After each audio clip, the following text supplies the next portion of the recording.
Assalamualaikum, saya Idi. Jangan lupa subscribe, like, dan komen. Kita mulakan dengan salawat. Allahumma salli ala Sayyidina Muhammad wa ala ali Sayyidina Muhammad. Kama salaita ala Sayyidina Ibrahim wa ala ali Sayyidina Ibrahim.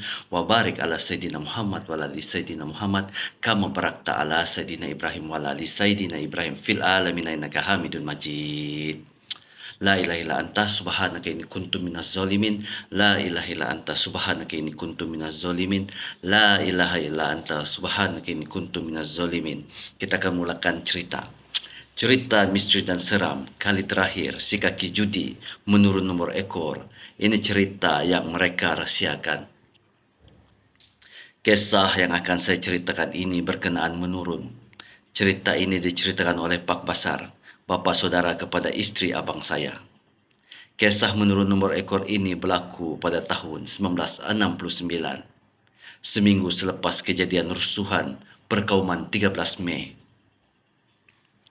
Ketika kejadian pada hari Selasa 13 Mei itu, ramai orang Cina dan Melayu yang terbunuh akibat rusuhan kaum masih segar di ingatan Pak Besar. Kes pembunuhan di panggung Odeon dan Federal di Kuala Lumpur. Dalam satu kejadian pergaduhan di sebuah kawasan berhampiran daerah Kepung, pula seramai 10 orang mangsa telah terbunuh. Mereka dikebumikan dalam satu liang lahat.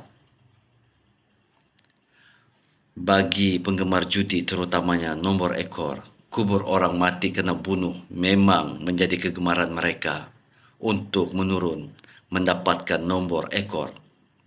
Ini termasuklah seorang kawan Pak Basar yang bernama Malik. Sebelum ini Malik tidak pernah menurun untuk mendapatkan nomor ekor tertentu walaupun dia diketahui ramai memang kaki ekor apabila dipelawa oleh kawan-kawan lain untuk turut serta dalam misi tersebut. Dia pun bersetuju untuk menurun di kubur mangsa pembunuhan. Terlebih dahulu Malik dan kawan-kawannya terpaksa mencari senarai nama-nama 10 orang yang kena bunuh itu. Kalau dah namanya kaki ekor, mereka sanggup bersusah payah mencarinya. Menurut Pak Basar, antara syarat untuk menurun nomor ekor di kubur orang mati dibunuh adalah pada tengah malam Selasa. Selain itu, kesemua yang turut dalam proses menurun itu hendaklah diam. Tidak boleh bersuara langsung ketika proses menurun bermula. Biarkan ketua atau orang yang memimpin upacara menurun itu saja yang bersuara. Mereka yang ikut dalam proses menurun itu tidak boleh lari jika melihat sesuatu ataupun mengalami kejadian aneh. Mereka hendaklah duduk di situ dengan berbentuk bulatan sekeliling kubur. Walau apapun terjadi, jangan sesekali memejamkan mata. Tunduk memandang tanah tidak mengapa. Mereka harus duduk diam saja di situ hingga proses menurun dan mendapatkan nomor ekor selesai.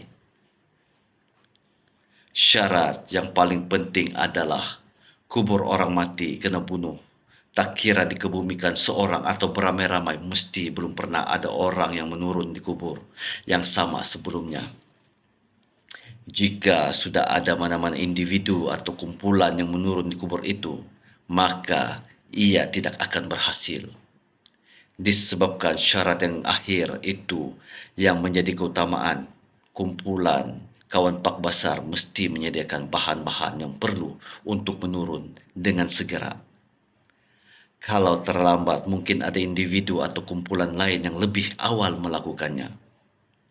Setelah mendapatkan nama 10 orang yang mati dibunuh, mereka terus menyediakan bahan-bahan yang diperlukan seperti kemeyan, colok setanggi, lilin, serta beberapa helai kain kuning. Masing-masing mula bercerita tentang laba yang bakal diperolehi jika proses menurun berjaya nanti. Mereka yakin akan menjadi kaya kerana sebelum ini sudah ada rakan-rakan mereka yang menjadi kaya selepas menurun di kubur orang mati kena bunuh. Mereka bukan tak tahu pasal cerita gangguan semasa menurun. Mereka dengar itu semuanya.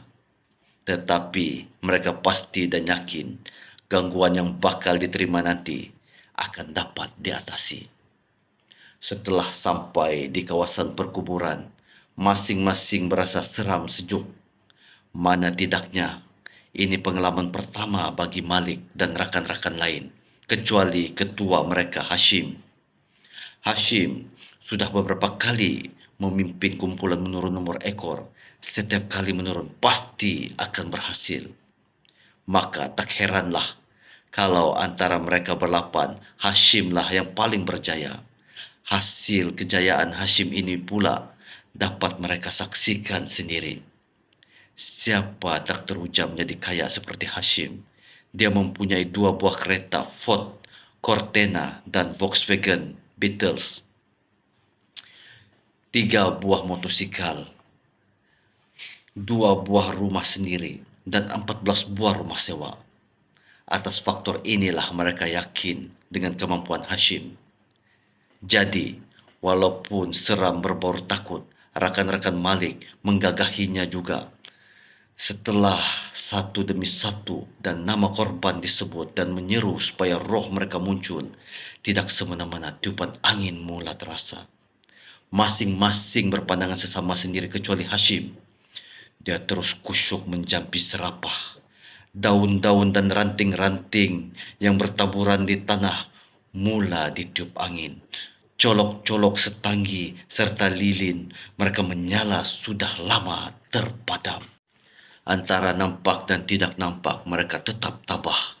Kan hati mereka di situ. Kemudian daun-daun serta ranting-ranting dari pokok mula berterbangan. Colok setanggi dan lilin melayang entah kemana. Angin kini bertukar menjadi kencang. Bayangkan beberapa hujung dahan rambutan yang tinggi yang tumbuh di persekitaran kubur tersebut boleh mencecah ke tanah.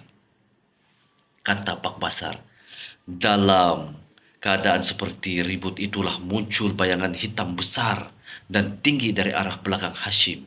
Disebabkan lembaga itu berada di belakang Hashim, dia dan orang-orang di kiri kanannya saja tidak melihat lembaga tersebut. 5 rekan lain dapat melihatnya dengan jelas. Disebabkan itu pengalaman pertama 7 rekan Hashim, separuh daripada mereka terkencing di dalam seluar. Bunyinya lucu, tapi itulah hakikatnya.